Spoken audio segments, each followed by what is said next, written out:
everyone. Chuck, I'm not a resident of Toronto. Chuck asked me to speak here, and so I wanted to talk a little bit about what distressed kiteboarders look, but I also want to talk a little bit about extreme conditions and extreme cold water conditions. One of the things about kiteboarding is that we kiteboard all year round.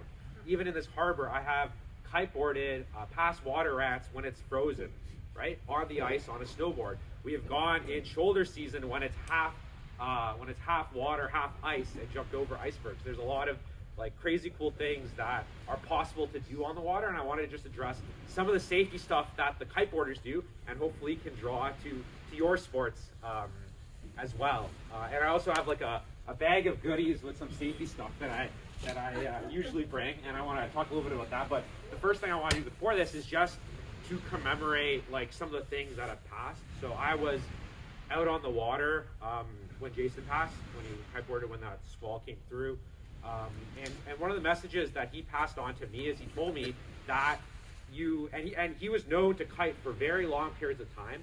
And he said, there's no such thing as I feel cold. There's only I am not adequately dressed. So, and part of being dressed is not just the equipment that you use on the water, but it's also planning for if an emergency was supposed to happen, and when you come back to shore to have the right equipment. The other thing I wanted to talk about is also to commemorate not just the lands that we're on, but also some of the traditions. If you read on some of the people who were here before us, they talk about the wind gods. They talk about how the wind god is shackled over the winter and has a lot of energy and is extremely violent. They also name the directions. So the fawn comes from the south and it's steady, it's nice. There's a moose and I think it's a cougar for the east and the west. But the north wind is called the polar bear. It's vicious, and sometimes wind directions will change from south to north, and it's extremely dangerous when that occurs because north winds are, as people have spoken about, are really, really hard. So it's very important to check things beforehand. And so before I jump into some of the cold water safety equipment, who knows what the biggest piece of safety equipment everyone has? There you go, say it. What is it? Your brain. Yeah, your brain is the biggest piece of safety equipment that you have. You should be checking the forecasts. You should be not just looking at the forecast, look at the weather radar, look at other charts, see if there's like a pressure system coming through, see if there are different forecasts that are saying different things. That's probably indicative of a storm going to pass and is going to be dangerous, like those squall lines that go through. And what's the second biggest piece of safety equipment that we all have? It's our ability to communicate. It's having a whistle. It is telling people I am going out. It's talking to the community, talking to people who you're going with, working together when things are out there. Because when things go wrong, it's everyone out on the water helping each other, all of the different sports that are there. And so it's really important that we look out for each other and we tell people where we're going, how long we're planning to be. And people will say, hey, maybe I think it's going to shift north, be careful. Or the wind size, the sail size, or the kite size that you're going to use is important. And so here's some of the other safety equipment that I bring. So the first one is I always have a dry bag. So a dry bag it works as flotation, but most importantly, as people saw when today we started to add layers. The sun just came out. We're going to take off layers. What's really important is when we take off our layers that we're able to store our wool and our stuff in a dry place. So you can keep your equipment dry. You can keep it on the beach. You have spare things that you can hand out. So you can keep like your sweaters. You can wear undergarments. You can have your towel. Everything that you need can be here. And this can also be used as a tossing aid. You can toss your dry bag into the water. If it's properly sealed, it will float. It can be used as a piece of safety. The second piece of safety that you have if you're going out on ice are ice picks. So you can open the ice picks, and if you fall into the water, you can grab the ice and you can pull up and you can go out there. If ever you go on any sort of ice, you should always have ice picks on you. And as you saw, it's very easy to keep, hang around your neck. You don't even feel it when it's there, but it's super important that you don't look into your bag. If you fall into the ice, you can use your bag to float. You can pull your ice picks. You can climb out. And then the last thing that I'm going to mention is safety just doesn't end when you get in off the water. If you go out in extremely cold conditions, it's very important that you have the right equipment in your vehicle, right? Many people take the keys of their vehicle into the water. Your vehicle is another piece of safety equipment that you have. Inside your vehicle, you can have candles, you can have propane heaters, you can have blankets, you have your phone.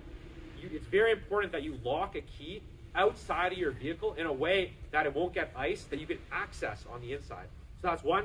And then the other one is you should assume that your car is not going to start. If your car doesn't start, it's that sense of heat. That's something that you need. So one thing that you can do is bring a candle, leave a candle in your car. In the wintertime, I have like propane heaters. I have a little gas stove that I can use in emergencies. But most important is when you go out with other people and it's the end of the day, make sure that their car starts. Like, make sure that they can go home at the end of the night. And that's a really important part of safety as well, is make sure that, you know, you're watching out for each other and you're considerate for when people are coming and going. Ask people when they're leaving if you see them going out late. Do they have an emergency plan? And work with each other. And so a little bit more about kiteboarding. There are two states of a kiter when they're not riding. So when their kite is in the air, the only distressed part is if they don't have their board. If they don't have their board, they're going to body drag to get to the board. Once the board is on their feet, they can ride again. When you go close to a kite in the air, it is always imperative that you stay windward or in front or upwind of the kiter and never downwind or leeward of the kiter, because if you're downwind, there is a chance that the kite can drop on you. If you remain upwind, you will remain safe. And it's the same thing when you're passing. When a kiteboarder is jumping or they're doing anything, they sometimes can lose control and they use the downwind portion to reduce their speed, to reduce the apparent wind, to gain control. So the downwind part of a kite in the air is very, very important. When a kiteboarder drops their kite, there are two states. There's either a state of they're trying to reattempt to launch the kite. I'm just gonna pause so there are two states. One is they have dropped their kite. They are hopefully waiting for a gust to relaunch their kite. And in this instance, you never want to go in between a kiter and their kite lines, because you can get wrapped, you can get tangled. When the kite relaunches, those lines become taut and will catch anything in that area. So if it's a calm day, if things are okay, the kiter will keep their kite in the water and they will attempt to make a recovery and to relaunch their kite. If they are unable to relaunch their kite, there's not enough wind, they're tired, they're cold, what they will do is they'll go through a process to wrap up their lines. We have one safety hook that we pull. It flags the kite out on one line, and we'll wrap up the lines, and we will sit onto our kite like a boat, and we will use the canopy of the kite like a sail to drift downwind. When a kiter is on their kite drifting downwind, they generally will be okay, because we will plan for wearing equipment for the rescue. Like, we'll wear a wetsuit, we'll wear a dry suit, we will go downwind, and we will generally be okay. The danger is when a kiter doesn't have control of their kite is neither properly in the air or in the water, it's looping, that's like extremely dangerous, or the kiter gets separated from their kite. And that is the second safety thing that we have, is we can release ourselves completely from the kite. And so in instances, for example, if we see a squall line coming through, we're stuck on the water, we don't want to come to shore because we don't want to hit trees, we can lower our kites, drop it in the water, hold on to it, and then if the squall comes through, we can let go and we can be separated. And so if you see a kite whistling downwind, it's very likely that the rescue doesn't have to be where the kite is, it has to be where the kiter is, because that person is going to be upwind. And so if you see kiteboarding equipment, boards people lose all the time, but if you see like a rogue,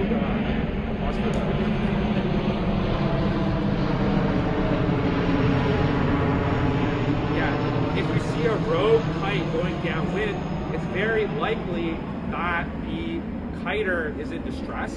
And the other thing that you can do is you can also, if you find a kite it's possible that there was a kiter and there was an incident, but calling the Coast Guard sometimes will help, because kiteboarders will call in when they lose their kites to the Coast Guard. And so I think those are the main parts. And then the other thing I want to discuss really quickly is for extreme cold water, dry suits versus wetsuits. So I have both a dry suit and a very thick wetsuit. I have it's an 8765. It's a super thick wetsuit, and I moved from a dry suit to a wetsuit because, one, as he said, dry suits can leak if you have tears.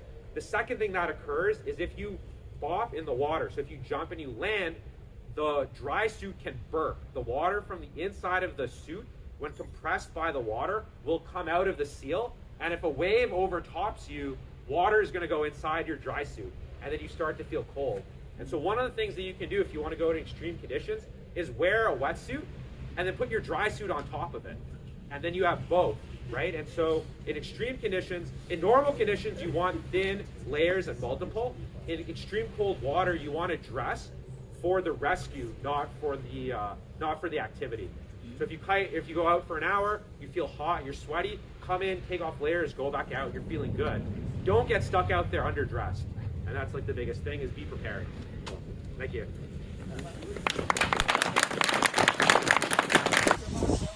So one thing that I forgot to mention is the importance of bird watching. And so I think the bird watching group is another group that spends a lot of time outdoors, that has a lot of knowledge to share with the community. And I think by observing birds, you're actually able to get free wind readings. So you can see if they're fluttering their wings, if their wings are straight. Sometimes you'll see them rising up, so they'll be rising a thermal column, so you can actually read the wind based off of it. But most importantly, animals can determine pressure changes and things that humans can't. And so don't quote me on this, but usually when animals are out, when birds are out, it means that there's unlikely to be thunderstorms. And so if you're seeing clouds, if you don't know how to read the clouds, you're unsure. If you don't see birds, if you don't see anyone else out, it's a good time to pack it in and just wait for safety. Amazing. Thank you, Andrew. Okay.